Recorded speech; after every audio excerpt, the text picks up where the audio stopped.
नमस्कार, जय हिंद, सुप्रभात। कैसे हैं आप सभी दोस्तों? आप सभी बहुत ही बढ़िया होंगे और आपकी पटवारी की तैयारी बहुत ही शानदार, बहुत ही जबरदस्त चल रही होगी।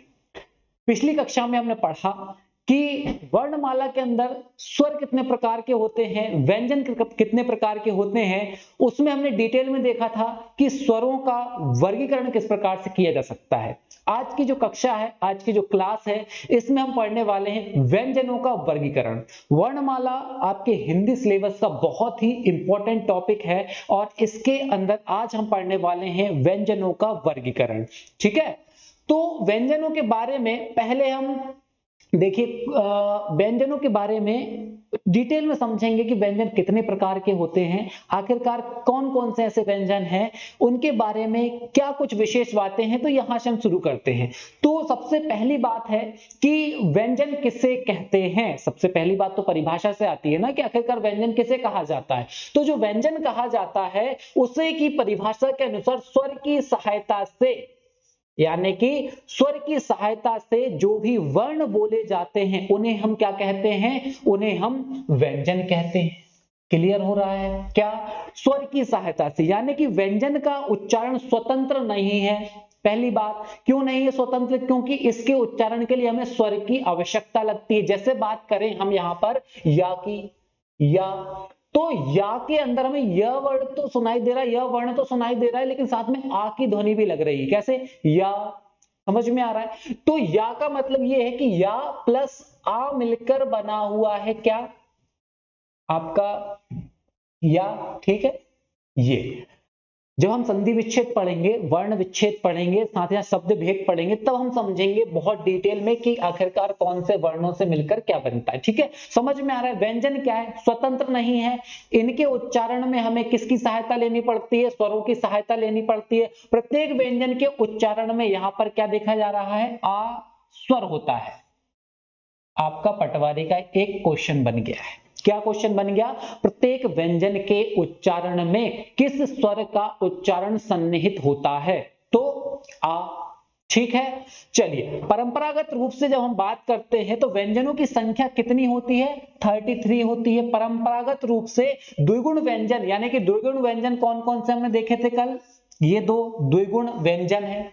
इन जैसे कि पेड़ और ढ़ा। इसके बाद यदि अगर हम इन दोनों को जोड़ दें, इन्हें हम द्विगुण व्यंजन कहते हैं। पटवारी का एक और क्वेश्चन, द्विगुण व्यंजनों की संख्या 2 होती है, कौन कौन से होते हैं? आपके बोर्ड पर लिखे हुए हैं। क्लियर? इसके बाद संख्या हो जाएगी 35। और संयुक्त व्यंजन, संयुक्त व्यंजन पहली बात कितने? यहां पर संयुक्त व्यंजनों की संख्या कितनी दिखाई दे रही है? 4। कौन कौन से स्वर और कौन कौन से व्यंजन, या फिर कौन कौन से दो व्यंजनों से मिलकर बनते हैं ये, उनके बारे में कल हमने डिटेल में बात कर दी। ठीक है, छात्र ज्ञाश के बाद संख्या कितनी हो जाएगी? 39 हो जाएगी। तो हमें क्या याद रखना है? द्विगुण व्यंजन के बाद में व्यंजनों की संख्या 35 और संयुक्त व्यंजन मिलाने के बाद व्यंजनों की संख्या कितनी? 39।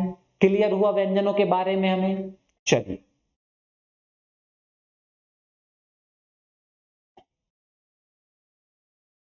अब बात करते हैं व्यंजनों के वर्गीकरण की। व्यंजनों के वर्गीकरण की हम बात करते हैं तो व्यंजनों का वर्गीकरण बहुत सारे आधार हो सकते हैं।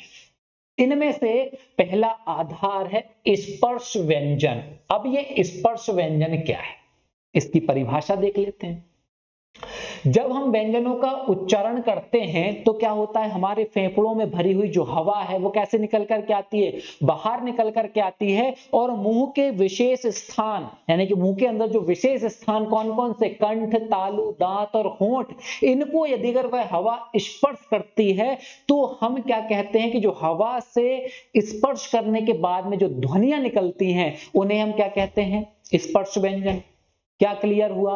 फेफड़े से निकलने वाली जो हवा जब बाहर आती है और मुख के किसी विशेष भाग को स्पर्श करते हुए ध्वनि का उच्चारण करती है या ध्वनि को प्रकट करती है, ध्वनि को बाहर लेकर के आती है, उसे हम क्या कहते हैं? स्पर्श व्यंजन कहते हैं।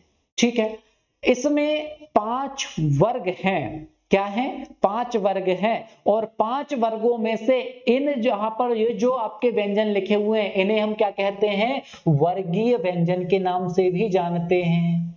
क्यों वर्गीय व्यंजन के नाम से जानते हैं? क्योंकि ये किसके वर्ग में है? ये 5 के वर्ग में है। कैसे? 1 2 3 4 5, 1 2 3 4 5, यानी कि कितने हो गए? ये 25 हो गए, 5 के वर्ग में होते हैं।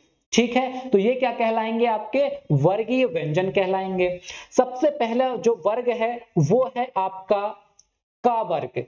का वर्ग के अंदर हमने कल बात की थी, तो का वर्ग को हम यहां पर क्या कह रहे हैं? कंठ वर्ग भी कहते हैं।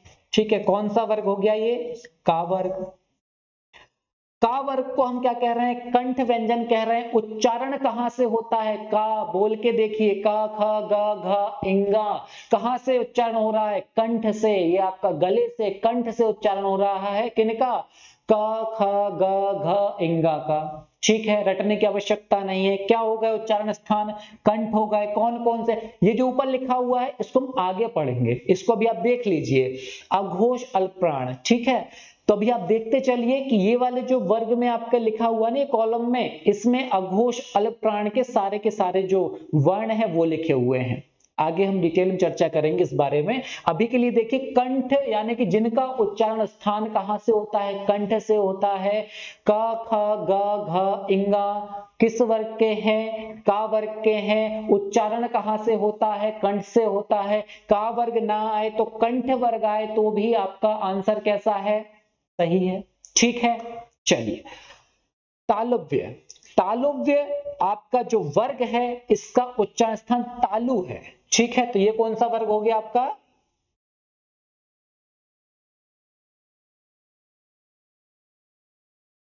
चा वर्ग।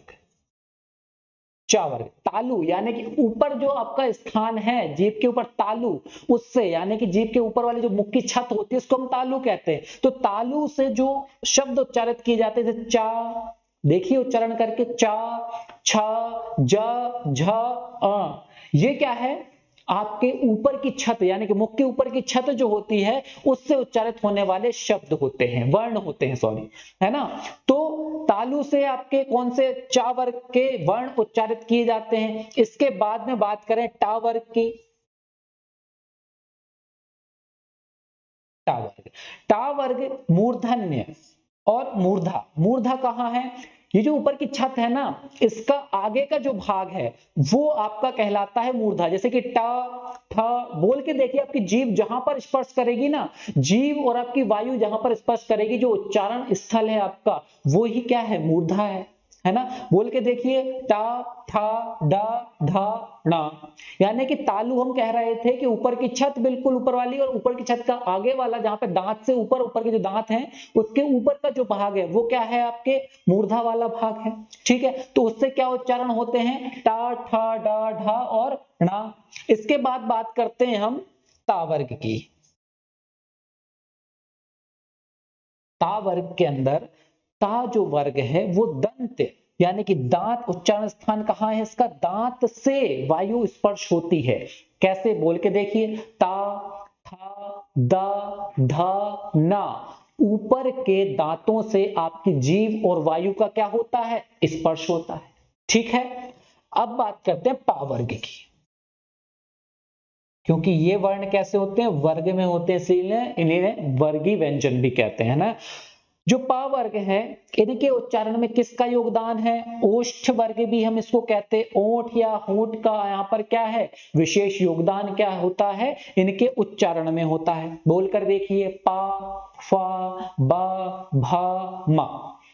किसकी सहायता से? ओठ की सहायता से। तो ये क्या कहलाएंगे? आपके ओष्ठ वर्ग के व्यंजन कहलाएंगे। ठीक है, अब देखिए, यहां पर आखिरी में आपका जो कॉलम दिख रहा है ना, इस आखिरी के कॉलम को हम क्या कहते हैं? पंचमाक्षर कहते हैं, यानी कि पांचवा अक्षर। प्रश्न क्या बन जाएगा? का वर्ग का पंचमा अक्षर या पंचम अक्षर निम्नलिखित में से कौन सा है? लिखे रहेंगे, आपको चूज करना है। टा वर्ग का पंचमा अक्षर कौन सा है? लिखे रहेंगे, आपको चूज करना है। क्लियर हुआ? अब यहां पर इस टेबल में एक चीज और देखने, अभी हम और भी वर्गीकरण पढ़ेंगे। तो अघोष और अल्पप्राण वाले कौन से हो गए? कचट तप। ठीक है, अघोष और महाप्राण, ख, छ, ठ, थ, फ। सघोष अल्प प्राण ग ज ड़ द ब, सघोष महाप्राण घा झा ढ ध भ। ठीक है, ये अभी आपको याद नहीं करना, अभी आप केवल देखिए। ठीक है, यहां तक क्लियर हुआ हमें कि कचट तप वर्ग या फिर वर्गी या फिर स्पर्श व्यंजन कौन कौन से हैं, उनका पंचमा अक्षर कौन कौन सा है, क्योंकि पंचमा अक्षर कौन सा अक्षर होता है, नासिक के। ठीक है, नासिक के क्यों, नाक और मुंह के संयुक्त रूप से इनका उच्चारण होता है। किसका, इंगा अ न न म। बोल के देखिए, आप बोल के देखेंगे तो आपको स्वयं ही समझ में आएगा कि जो पंचमा अक्षर है इनका उच्चारण किससे होता है, नासिक के वर्ण है, यानी कि ये अनुनासिक भी कहलाते हैं। क्या कहलाते हैं, अनुनासिक भी कहलाते हैं। क्यों कहलाते हैं अनुनासिक, हमने पहले ही पढ़ा था। अनुनासिक ऐसे वर्ण होते हैं जिनका उच्चारण मुख और नाक के माध्यम से संयुक्त रूप से होता है। क्लियर हुआ यहां तक। चल, एक हमारा वर्गीकरण कंप्लीट हुआ स्पर्श व्यंजन वाला। ओके, अब बात करते हैं नंबर सेकंड की, जिसका आधार है वर्गीकरण का, वो है घोषत्व के आधार पर। ठीक है, घोष का अर्थ क्या होता है, पहला ही आपका पटवारी का क्वेश्चन। ठीक है, कंपन क्या होता है, घोष का अर्थ होता है कंपन। कंपन की बात की जाए यानी कि जिनके उच्चारण में आपकी स्वर तंत्रियों में कंपन होता है कि नहीं होता, जिनमें होता है, यानी कि जिन व्यंजनों के उच्चारण में हमारी स्वर तंत्रियों में कंपन होगा उन्हें हम क्या कहेंगे, उन्हें हम कहेंगे सघोष। जिनमें कंपन होगा स्वर तंत्रियों में, यानी जहां से उच्चारण होता है। ठीक है, अघोष, अघोष का मतलब क्या, अकंपन, यानी कि जहां पर कंपन नहीं होगा। जिन व्यंजनों के उच्चारण में कंपन नहीं होगा ऐसे व्यंजनों को हम क्या कहेंगे, अघोष व्यंजन कहेंगे, यानी कि इनके उच्चारण में हमारी स्वर तंत्रियों में कंपन नहीं हो रहा। कौन कौन से ऐसे व्यंजन है जो अघोष व्यंजन है, 5 हमने वर्ग देखे। इन 5 वर्गों में प्रथम और द्वितीय वर्ग, ठीक है, प्रथम और द्वितीय जो वर्ग के जो वर्ण आते हैं वो वर्ण कैसे होते हैं, अघोष। बोल करके देखिए, क ख, किसी प्रकार का आपकी स्वर तंत्रियों में कंपन महसूस नहीं होगा। क ख च छ ट ठ त थ प फ, यानी कि इनके उच्चारण में आपकी स्वर तंत्रियों में कंपन महसूस नहीं हो रहा है। तो 2 वर्ग के 5 और 5 10 तो ये हो गए आपके, और साथ ही साथ आपके जो 3 श श और स, ये 3 साथ ही साथ कितने हो गए, ये 3 हो गए, 10 और 3 कितने हुए, टोटल 13। अब पटवारी का क्वेश्चन क्या बनेगा, क्वेश्चन ये बनेगा कि अघोष व्यंजनों की संख्या कितनी है, तो अघोष व्यंजनों की संख्या 10 + 3 = 13। क्लियर हुआ। बात करते हैं ऐसे व्यंजन जिनके उच्चारण में स्वर तंत्रियों में क्या हो, कंपन हो। कौन कौन से ऐसे वर्ग, तीसरा चौथा पांचवा, है ना। आपका जो वर्गीय व्यंजनों का तीसरा चौथा पांचवा कॉलम है, ये कॉलम कैसा होगा, स्वर तंत्रियों में कंपन उत्पन्न करने वाला होगा। बोल करके देख लीजिए, ग घ इंग, कंपन महसूस हुआ, बोल करके देखना पड़ेगा। जा झा अ, जा झा अ, यहां पर कंपन महसूस होगा। ड ढ ण, द ध न, प भ म, बोल करके देखिए, आपको कंपन महसूस होगा। 3 वर्ग में 5 वर्ण, तो 15 ये य र ल व ह और 5 ये, टोटल सघोष व्यंजनों की संख्या कितनी है, कितनी, 20 है। सघोष व्यंजनों की संख्या 20, जबकि अघोष व्यंजनों की संख्या कितनी हो जाएगी, 13 हो जाएगी। क्वेश्चन ऐसा भी बन सकता है कि अघोष व्यंजनों में हमारे वर्गीय व्यंजनों के कौन कौन से वर्ग जो हैं वो शामिल हैं, तो प्रथम वर्ग और द्वितीय वर्ग इसमें क्या है, शामिल हैं। जबकि सघोष व्यंजनों में हमारे वर्गीय व्यंजनों का कौन कौन सा वर्ग शामिल है, तो तीसरा चौथा पांचवा, आखिरी के 3 जो है वो सघोष, शुरू के जो दो हैं वो क्या है, अघोष है।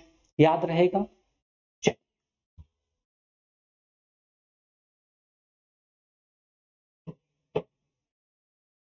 क्लियर हुआ यहां तक? अघोष अघोष का मतलब समझ में आया। अब बात करते हैं प्राण के आधार पर। प्राण के आधार पर ये कौन सा आधार? प्राण मतलब क्या? प्राण का अर्थ है वायु। यहां पर जो प्राण शब्द का अर्थ है आपके सामने, ये क्या है? इसका अर्थ है आपका वायु। ठीक है। प्राण के आधार पर, प्राण के आधार पर मतलब क्या? वायु किस व्यंजन के उच्चारण में हमारे मुख से बाहर अधिक निकल रही है और किस व्यंजन के उच्चारण में हमारी जो वायु है वो मुख से कम निकल रही है। अल्प प्राण, अल्प यानी क्या? कम, प्राण यानी क्या? वायु। तो कम वायु जब मुख से निकलेगी, ऐसे व्यंजनों के उच्चारण जब होगा तो हम उसे क्या कहेंगे? अल्प प्राण व्यंजन कहेंगे। मुख से कैसी? कम हवा निकले। महाप्राण, महा मतलब अधिक, प्राण मतलब वायु। जिन व्यंजनों के उच्चारण में मुख से अधिक हवा निकलेगी हम इसे क्या कहेंगे? महाप्राण व्यंजन कहेंगे। ठीक है। यहां पर हमने जो बात की थी कि आगे जब हम चलेंगे तो हम देखेंगे कि कहां कहां हमारा महाप्राण लिखा हुआ है। ठीक है। कहां कहां आपका महाप्राण लिखा हुआ है, कहां कहां अल्प प्राण। ये अल्प प्राण, ये अल्प प्राण, ये अल्प प्राण। ठीक है। इसके बाद महाप्राण कहां लिखा हुआ है? महाप्राण, महाप्राण। ठीक है, समझ में आया क्या हो रहा है यहां पर? आपका प्रथम एक,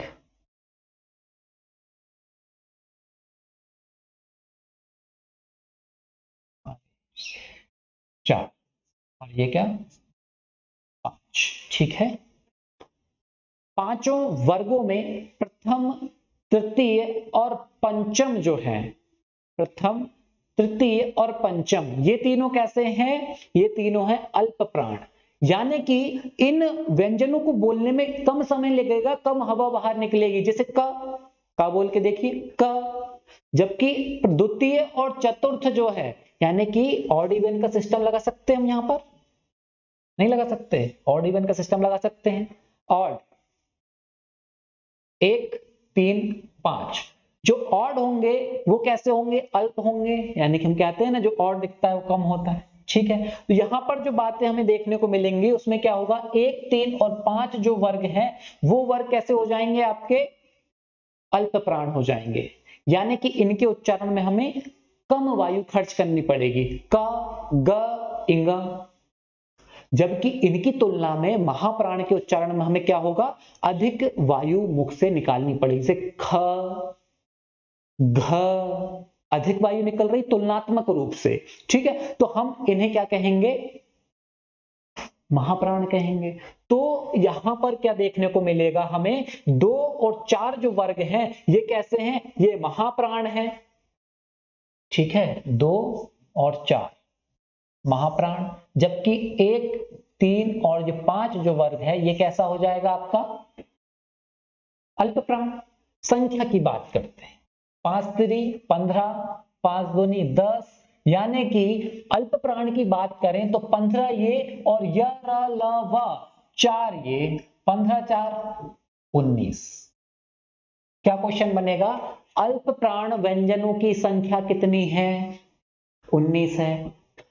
इसके बाद जो क्वेश्चन बनेगा, महाप्राण व्यंजनों की संख्या कितनी है? तो 10 और 4 ये कितने हो गए? 14। तो 14 जो है वो कैसे हैं? आपके महाप्राण व्यंजन हैं। क्लियर हुआ? यहां से क्लियर हुआ?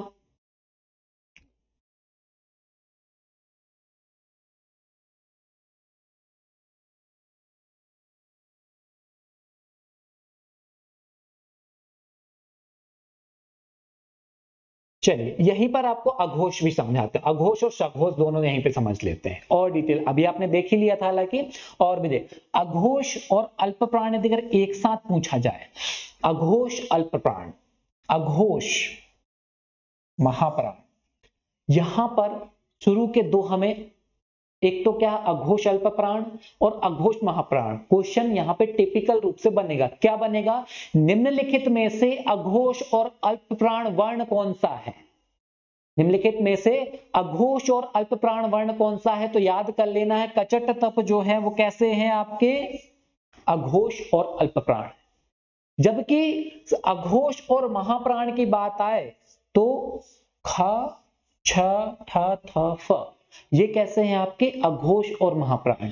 आगे के वर्णों को भी इसी प्रकार से याद करना है, सघोष अल्प प्राण और सघोष महाप्राण।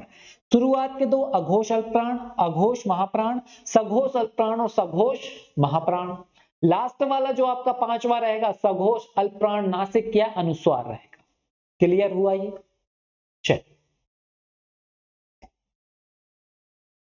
अब बात करते हैं बहुत ही विशेष व्यंजन के बारे में। वो व्यंजन है अंतःस्थ व्यंजन। व्यंजन क्या है हमें उस पर ध्यान अभी नहीं देना है, यहां पर देखते हैं। क्या देखते हैं, अंतःस्थ का मतलब क्या होता है।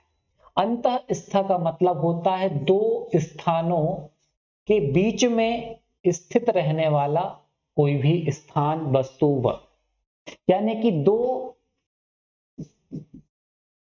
के बीच का जो भी स्थान होता है वो क्या कहलाता है, अंतःस्थ स्थान कहलाता है। यानी कि ये जो व्यंजन होगा वो दो व्यंजनों के बीच में कहीं ना कहीं हमें दिखाई देगा।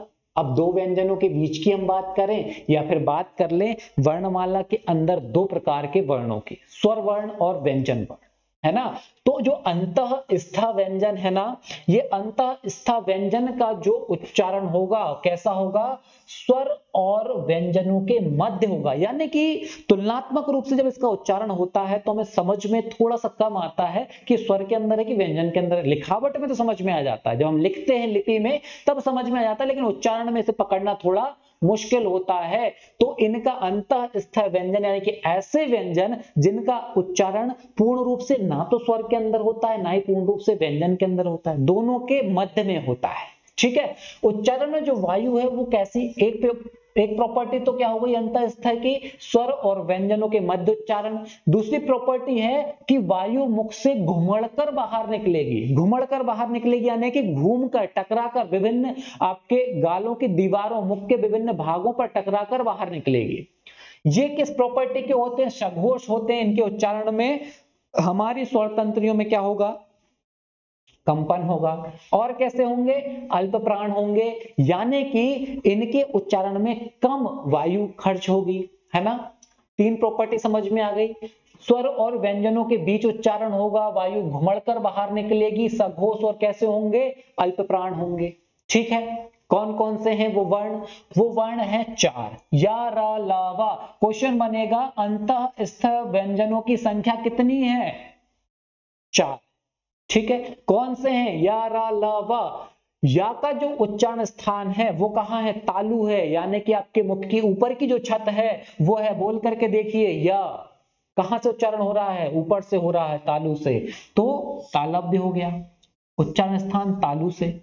रा जो है ये किस वर्ग में जाएगा, वर्तस्य वर्ग में जाएगा। वर्तस्य वर्ग यानी कि दंतमूल या मसूड़ा होता है, वहां से इसका उच्चारण होता है। ला की बात करें तो यह भी दंतमूल और मसूड़े से, दोनों में क्या अंतर है भी आने वाले हैं वहां पर। ठीक है, या रा ला हो गया, वाह कहां होगा, दांत और होंठ, बोल के देखिए, वाह यानी कि ऊपर का आपका जो दांत है या फिर दांत है, दांत के साथ में नीचे का होंठ हरकत में आता है वाह बोलते टाइम, वाह, नीचे का होंठ ऊपर के दांत पे जाके लगता है, वाह, वसंत, बंसी, बकरी। ठीक है, तो यहां पे जो वाह है, बकरी नहीं सॉरी, वंशी, वसंत, मतलब कि वाह वर्ड में जितने भी आपके आते हैं, वनवासी, ठीक है, वंशी, बसंत मत लीजिएगा, बसंत, वंशी, ठीक है, वंशी, दोनों को प्रोनाउंस करके देखिए, नीचे का होंठ और दांत हरकत में आते हैं, इसलिए दंतोष्ठ मतलब दांत और होंठ दोनों के संयुक्त रूप से क्रियान्वयन के दौरान इनका क्या होता है, उच्चारण होता है। चार याद हो गए अंतःस्थ व्यंजन, या र ल व।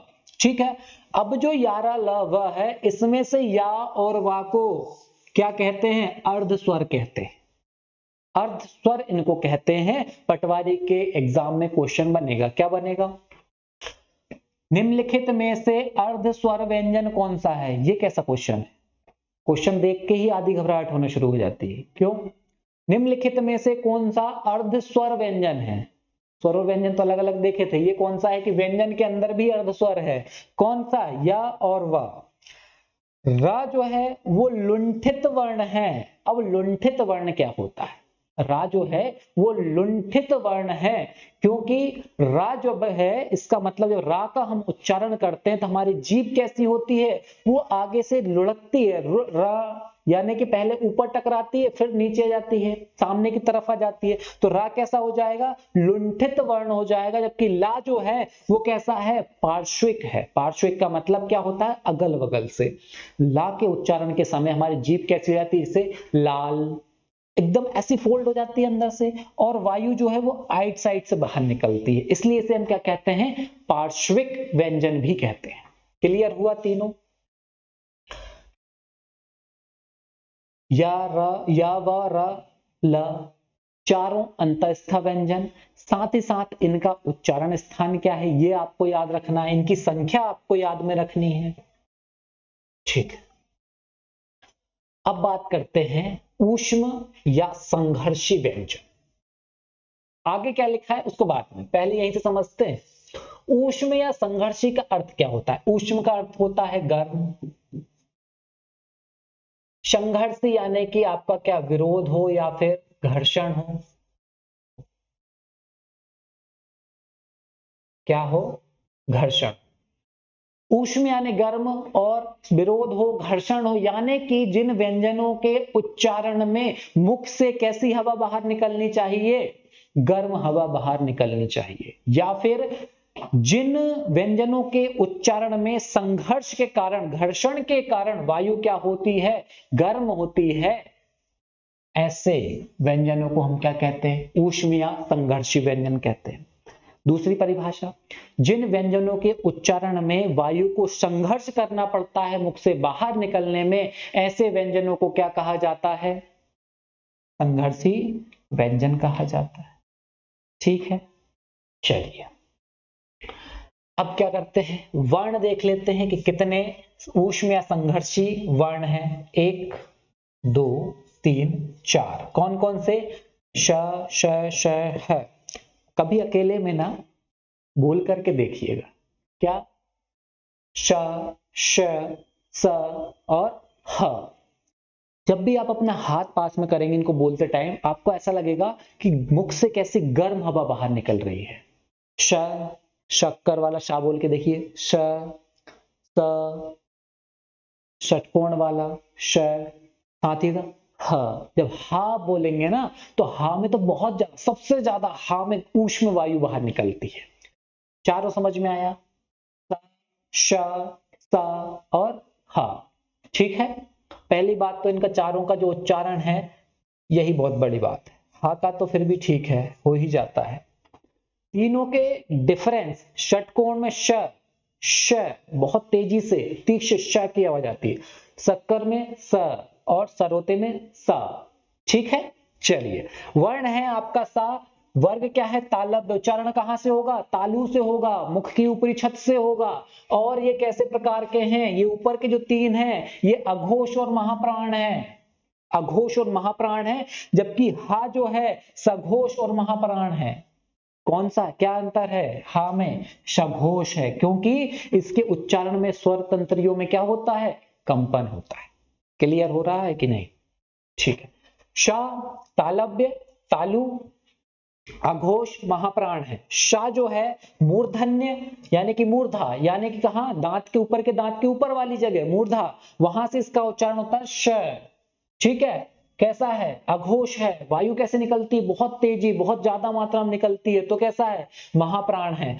स जो है सा वर्तस्य, वर्तस्य मतलब मसूड़े से इसका उत्पन्न होता है, इसकी ध्वनि कैसा है? अघोष है, कंपन नहीं होता, लेकिन वायु अधिक निकलती है। तो ऊपर के 3 जो है वो कैसे हैं? अघोष और महाप्राण है, जबकि नीचे का जो है उसमें महाप्राण तो है लेकिन क्या है? कंपन है, तो सघोष है। ठीक है, स्वर तंत्री, स्वर तंत्री कहां होती है? कंठ के भीतर, जिसको हम स्वर तंत्री कहते हैं, वो कहां पर होती है? कंठ के भीतर स्थित होती है। ठीक है, क्लियर हो रहा क्या कि जो ऊष्म व्यंजन है, जो संघर्षी व्यंजन है, ये दो प्रकार के होते हैं, अघोष और सघोष। सघोष एकमात्र वर्ण है, वो कौन है? वो है आपका हा। ठीक है, बाकी इनकी प्रॉपर्टी कैसी होती है? महाप्राण होती है। क्लियर हुआ?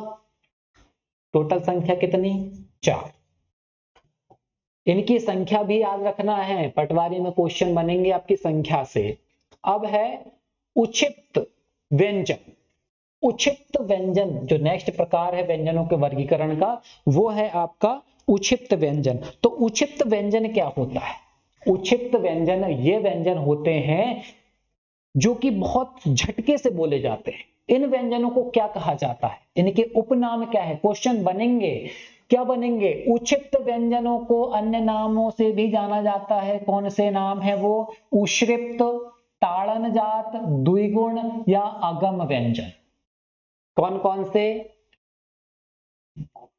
उक्षिप्त,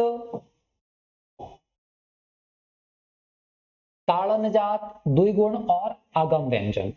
4 इनके उपनाम और एक जो है वो स्वयं नाम, उक्षिप्त व्यंजन। तो 5 नाम आपको इसके याद कर लेना है। क्यों है?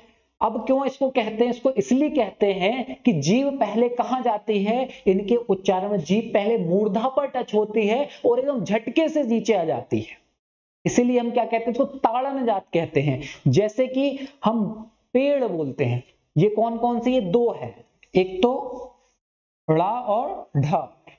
ठीक है, तो ये 2 क्या है? उक्षिप्त व्यंजन है। क्यों? क्योंकि जब भी इनका उच्चारण होता है तो हमारी जीभ जो है मूर्धा, यानी क्या? हमारी ऊपर की जो मुख की छत है, दांत के ऊपर वाला जो भाग है उसे हम मूर्धा कहते हैं, तो वहां से उच्चारित होती है और ऊपर झटके से ऊपर जाती है जीभ और झटके से नीचे आ जाती है। जैसे बोल के देखिए पेड़, जब पे बोलेंगे तब जीभ साइलेंट बेचारी बैठी हुई है, पेड़। जैसे इड़ा बोला ऊपर नीचे हो गई जीभ। बेचारे अंग्रेजों से बोलते नहीं आता ये पेड़ और ढ जो अंग्रेज प्रोनाउंसिएशन होते हैं ना, अंग्रेज, वो अंग्रेज बोल नहीं पाते। क्यों नहीं बोल पाते हैं? पेड़ को बोलते पेड़, है ना। यानी कि रा जो प्रोनाउंसिएशन जो होता है उसको क्या कह देते हैं? रा में कन्वर्ट कर देते हैं, है ना। तो ये बहुत ही टिपिकल टाइप का उच्चारण है, बहुत ही कम लोग इसके उच्चारण में सटीक बैठा पाते हैं अपनी जबान को, है ना। तो पेड़ और ढ ये 2 कैसे हैं? बहुत ज्यादा ताड़न जात, द्विगुण और आगम व्यंजन है, क्योंकि इनके बोलने में सुगमता नहीं है किसी प्रकार की। ठीक है, तो जीभ पहले कैसे होगी? मूर्धा को ऊपर स्पर्श करेगी, झटके से नीचे आ जाएगी। और क्या विशेषता है इसकी? इसकी ये विशेषता है कि ये हिंदी के विकसित व्यंजन है। ये संस्कृत के तत्सम शब्द नहीं है जो कि हिंदी में तद्भव के रूप में आ गए हैं। नहीं, कैसे हैं ये? स्वयं हिंदी के ही विकसित व्यंजन है। क्लियर? प्रश्न क्या बनेगा? प्रश्न ये बनेगा, एक तो इनके उपनाम से बनेगा, दूसरे इनकी संख्या से बनेगा, तीसरा पहचानने के लिए बनेगा, चौथा जो बनेगा वो कहां से ये इनका उत्पन्न होते हैं, इनकी ध्वनि, या फिर ये कहां से उच्चारित किए जाते हैं। तो मूर्धन्य सघोष होते हैं, यानी कि इनके बोलने में क्या होता है? कंपन होता है, पेड़। ठीक है, और जो आपका डा है, पेड़, क्योंकि द्विगुण व्यंजन है, डा भी और ड़ा भी, तो जो आपका द्विगुण व्यंजन है इसके उच्चारण में कैसी वायु लगती है? कम वायु लगती है, अल्प प्राण हो जाएगा। जबकि ढक्कन, ढ़ जो है, इसके उत्पादन में अधिक वायु लगेगी, तो ये कैसा हो जाएगा? आपका महाप्राण हो जाएगा। क्लियर हुआ? हिंदी के विकसित व्यंजन कौन से हैं? 2 हैं, एक तो ड़ और एक ढ। ठीक है, तो यहां तक हमें समझ में आता है कि उक्षिप्त व्यंजन जो है वो कैसे हैं? आपके 2 हैं। ठीक, अब जहां सबसे अधिक कंफ्यूजन होता है, कहां होता है सबसे अधिक कंफ्यूजन? वो होता है आपके अयोगवाह में, यानी कि जिसका योग तो नहीं है, किसी प्रकार का कोई सामंजस्य नहीं है, फिर भी साथ साथ चल रहा है, इसे हम क्या कहते हैं? अयोगवाह कहते हैं। यानी कि साथ में जुड़ा हुआ ना होने के बावजूद भी साथ में बह करके चल रहा है, ऐसे व्यंजनों को हम क्या कहते हैं? व्यंजन को नहीं कहते, इनको अयोगवाही कहते हैं। व्यंजन क्यों नहीं कहते और स्वर भी क्यों नहीं कहते हैं, आगे समझेंगे। तो कौन कौन से हैं? 2 यहां पर ग्रामेटिकल्स। ठीक है, चलिए अनुस्वार, अनुस्वार ये जो बिंदी होती है ऊपर, इसको हम क्या कहते हैं? अनुस्वार कहते हैं। तो एक अयोग वाहक तो हो गया आपका अनुस्वार। विसर्ग जो होता है, विसर्ग, ये जो आहा की बिंदी आप कहते हो ना, ये होता है विसर्ग, ठीक है। तो विसर्ग और एक अनुस्वार, ये दो क्या हैं? आपके अयोग वाह हैं। और अयोग किसके साथ होंगे? योग हमें किसके साथ कराना है? या तो स्वर के साथ कराना है या व्यंजन के साथ कराना है। तो इन दोनों के साथ ये मिलते नहीं है, लेकिन दोनों के साथ ही चलते हैं। कैसे चलते हैं दोनों के साथ में? चलिए इसको देखते हैं। इन्हें स्वर के साथ रखा जाता है। आपने जब देखा होगा, हमने 11 और 2 जो थे वो अलग से लिखे हुए थे, 11 स्वर थे, है ना। वहीं स्वरों के साथ में हमने 2 यहां पर लिखे हुए थे अलग से, और आपको कैलकुलेट करके बताया था 13 क्या है? स्वर है। तो इन्हें स्वर के साथ लिखा जाता है, यानी कि लिखने में हम किसके साथ में यूज करते हैं? स्वर के साथ में रखते हैं। किंतु ये स्वर नहीं है। उच्चारण इनका किसकी तरह होता है? व्यंजनों की तरह ही होता है, लेकिन किसकी? स्वरों की सहायता से होता है। ठीक है, कैसे होता है आगे उसको देखते हैं। अनुस्वार एवं विसर्ग लेखन की दृष्टि से, यानी कि लिखने में तो क्या है? स्वर है। लेखन की दृष्टि हम लिखते हैं तो ये स्वर में काउंट होते हैं, लेकिन इनका उच्चारण कैसा है? व्यंजन की तरह है। तो अब समझ में आया कि इनकी जाति जो है वो ना तो स्वर के साथ में मैच हो रही है, ना व्यंजन के साथ में मैच हो रही है। यानी कि ये लिखने में तो स्वर प्रतीत हो रहे हैं और बोलने में व्यंजन प्रतीत हो रहे हैं। तो इसीलिए इनको कहते हैं अयोगवाह, यानी कि इनका स्वर और व्यंजन के साथ में योग ना होते हुए भी ये स्वर और व्यंजन के साथ में बहते चले जाते हैं, इसलिए इनको क्या कहते हैं? अयोगवाह कहते हैं। क्लियर हुआ? चलिए इसकी परिभाषा है उसको भी देख लेते हैं कि इनका जातीय योग ना तो स्वर के साथ है ना ही व्यंजन के साथ है, इसलिए इन्हें अयोग कहा जाता है। लेकिन फिर भी ये इनके साथ में क्या करते हैं? वहन करते हैं, इसलिए इन्हें अयोगवाह कहते हैं। क्लियर हो रहा है? 2 है हमारे पास, एक तो अनुस्वार जिसको आप अम की बिंदी कहते हो, और एक को आप आहा की मात्रा कहते हो। तो एक्चुअली क्या है? ये अनुस्वार है और ये क्या है? विसर्ग है। क्लियर हुआ? क्वेश्चन पटवारी का, वह कौन सा अयोगवाह के अंदर क्वेश्चन बनेगा कि वह कौन सा व्यंजन या स्वर है जो कि क्या उच्चारण के इस आधार पर तो स्वर है, उच्चारण के आधार पर तो व्यंजन है, जबकि लेखन के आधार पर क्या है? स्वर है। तो क्या आ जाएगा? अयोगवाह। क्वेश्चन सिंपल बनेगा कि अनुस्वार एवं विसर्ग लेखन की दृष्टि से क्या है? क्या है? स्वर है।